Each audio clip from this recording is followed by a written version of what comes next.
இந்த மனசு நம்முடைய முன்னோர்கள் வாழ்ந்த காலத்துல நம்முடைய மனசு அப்படின்றது ரொம்ப பெருசா இருக்கு. நம்ம அன்னைக்கு வசதி வாய்ப்புகள் கிடையாது, பிரச்சனை குறைவாக இருக்கு. இன்னைக்கு நமக்கு நிறைய வசதி வாய்ப்புகள் இருக்கு, பிரச்சனை குறைஞ்சதா அப்படின்னு கேட்டா இல்ல, பிரச்சனை அதிகமாகிட்டே இருக்கு. என்ன காரணம் அப்படின்னா மனம்தான் காரணம். இந்த மனதை சரி செய்ய கற்றுக்கொண்டால் இறைவனை அடையும். இதான் முதல் படி.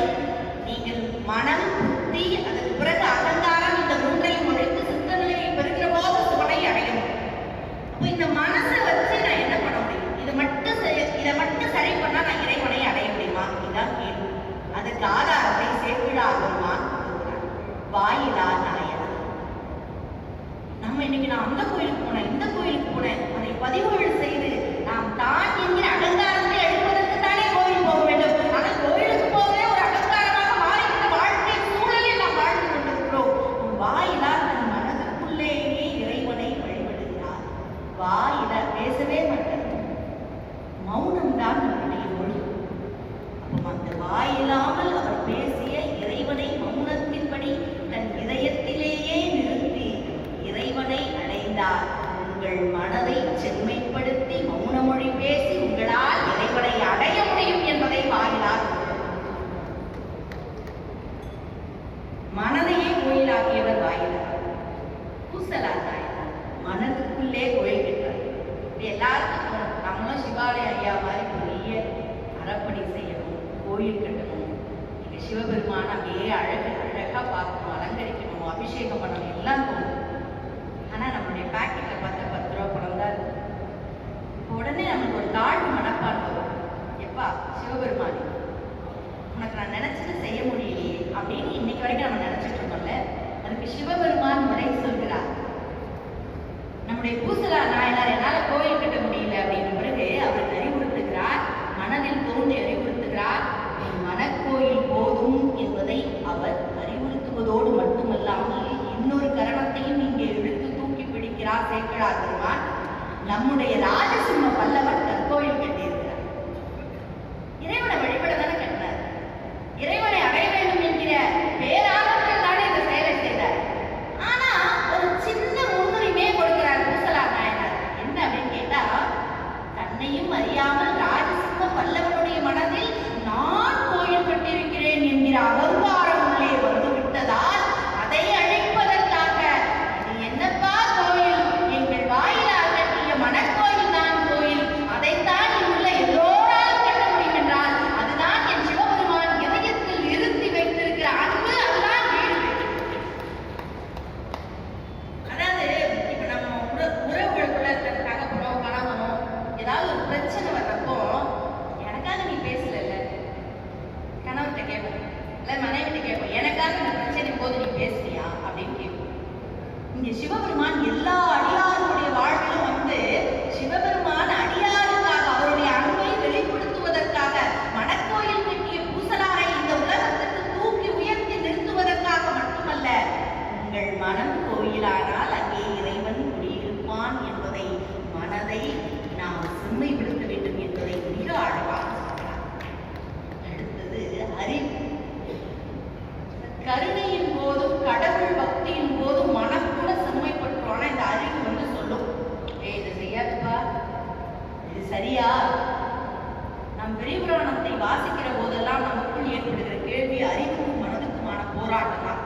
அது எப்படி இது சரியாகும்? ஒவ்வொரு நாயனாருடைய செயல்களையும் சோதனைகளையும் சிவபெருமானை நாம் கேள்விக்கணைகள் கொடுத்து கொண்டே இருக்கும். அறிவு என்றால் என்ன? உற்றறிவு 5ம் உணர்ந்தறிவு 6ம் 7ம் கற்றறிவு 8ம் கலந்த அறிவு 9ம் பற்றிய 10ம் பல வகை நாழிகை அற்றது அறியாது அழிகின்றவாறே. நம்முடைய 5 புலன்கள்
எப்பா சிவபெருமானுக்கு ரத்தம் வருது, ஒரு கண்ணை பிடிங்கி வச்சுட்டாரு.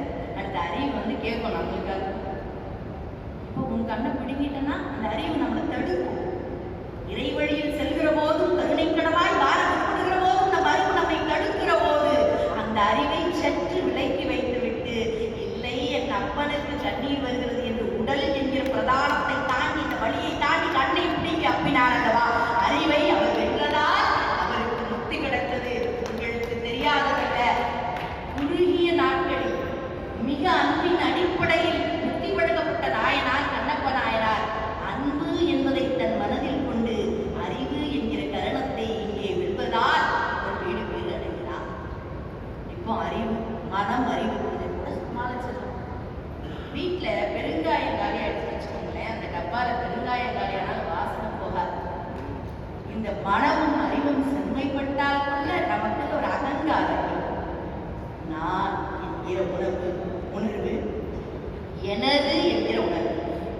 சரி, இப்ப நம்ம பிள்ளை பாசத்தை பத்தி பேசுவோம்.